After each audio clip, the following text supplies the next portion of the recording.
The conversation that changed everything began during a routine drive from Ronaldo's home to the training facility on a Tuesday morning in November, when his regular driver Carlos seemed unusually quiet and distracted, his typical cheerful demeanor replaced by the kind of worried silence that suggested personal problems were weighing heavily on someone who had always maintained professional composure, despite whatever challenges he might have been facing in his private life. And when Ronaldo asked if everything was all right, the flood of emotion that followed revealed the depth of crisis that Carlos had been carefully concealing while continuing to perform his job with the reliability and discretion that had made him Ronaldo's trusted driver for 6 years through all the changes in his career and personal circumstances. Carlos had been struggling with a family emergency that threatened to destroy everything he had worked to build during 23 years as a professional driver. First for a taxi company, and then for private clients who valued his punctuality, safety record, and absolute confidentiality about their personal lives and business affairs. But the medical crisis facing his 15-year-old daughter, Sophia, had created financial pressures that exceeded anything he had ever confronted during decades of carefully managing modest income to support his family while maintaining the professional appearance and reliable vehicle that his job required.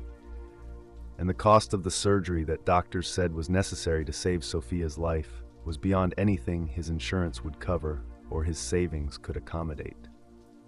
Sophia had been born with a congenital heart defect that had been monitored but not treated during her childhood because doctors had hoped she would outgrow the condition without requiring surgical intervention. But recent tests had revealed that her heart was failing at an accelerating rate that made immediate surgery essential for her survival. And the specialized procedure that offered the best chance of success was available only at a private clinic in Switzerland,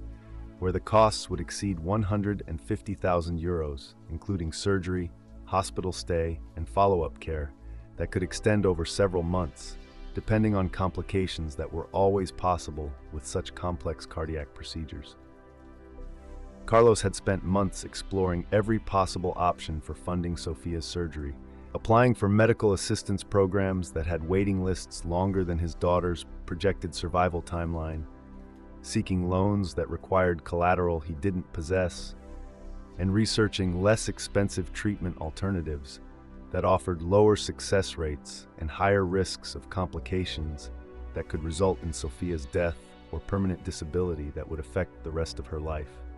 And his research had led him to the devastating conclusion that the surgery his daughter needed was available and routine for families with adequate financial resources,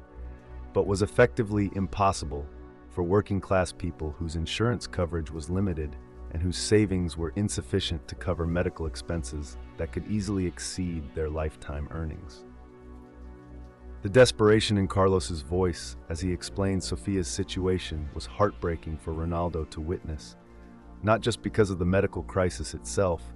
but because of the way economic inequality had transformed a treatable condition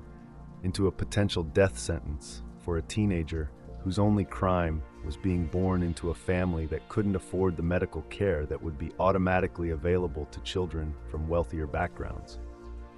And as Carlos described his daughter's personality, her dreams of becoming a teacher,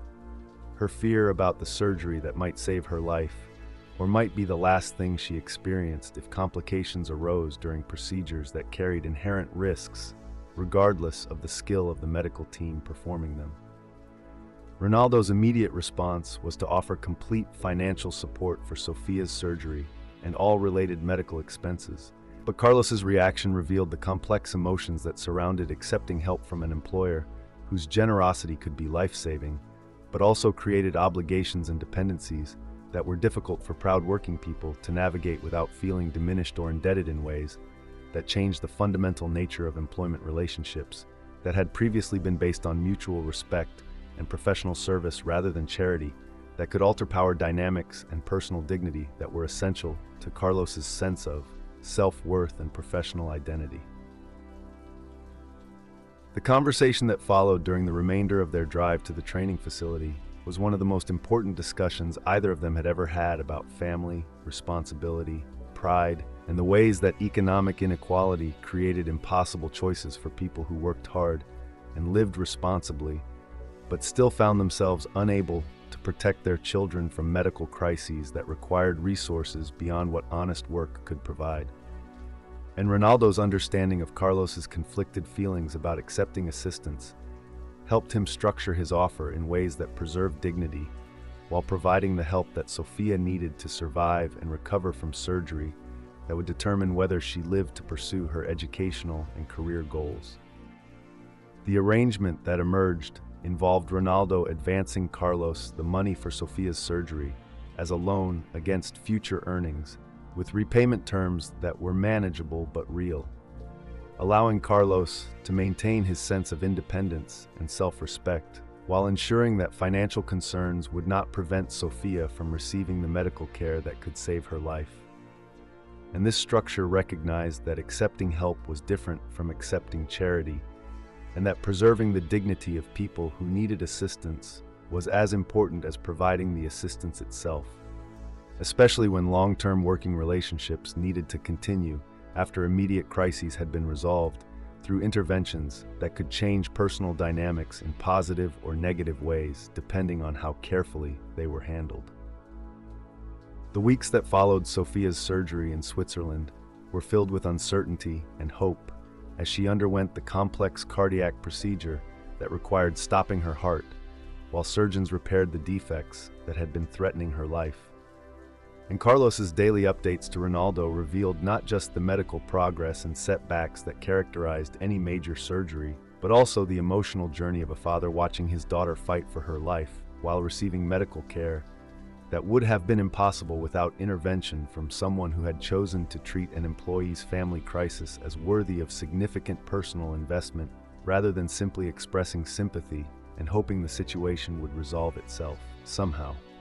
Sofia's recovery was slower and more complicated than doctors had initially predicted,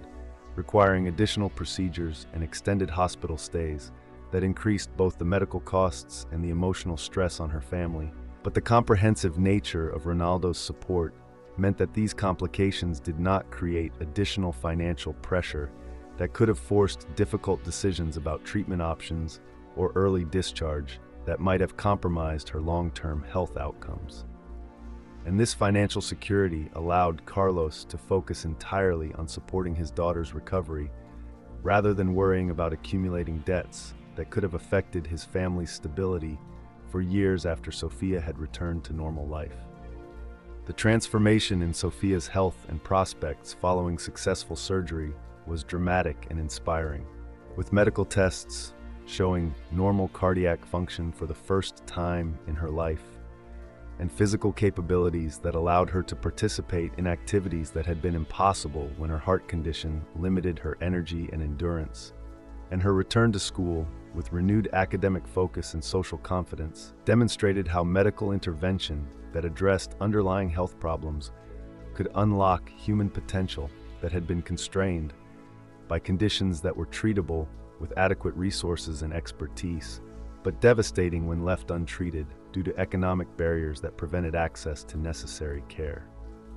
The scholarship program that emerged from Sofia's case provided medical assistance for children of working-class families who faced similar situations where treatable conditions became life-threatening due to insurance limitations and inadequate savings. And the program's structure recognized that medical emergencies were often financial emergencies that required comprehensive support, including not just surgical costs, but associated expenses like travel, accommodation, lost wages, and follow-up care that could extend over months or years, depending on the complexity of treatments that were needed to restore health and normal development. Carlos's gratitude for Ronaldo's intervention was expressed not through excessive thanks or attempts to change their professional relationship, but through continued excellent service and the kind of loyalty that came from genuine appreciation rather than obligation. And their working relationship actually became stronger and more trusting because Carlos understood that his employer was someone who cared about his welfare and his family's security rather than just his professional performance. While Ronaldo gained deeper respect for Carlos's character and the challenges faced by working people whose dedication and reliability deserved recognition and support beyond simple financial compensation. Sophia's academic success in the years following her surgery included acceptance to university with plans to study education and become the teacher she had dreamed of being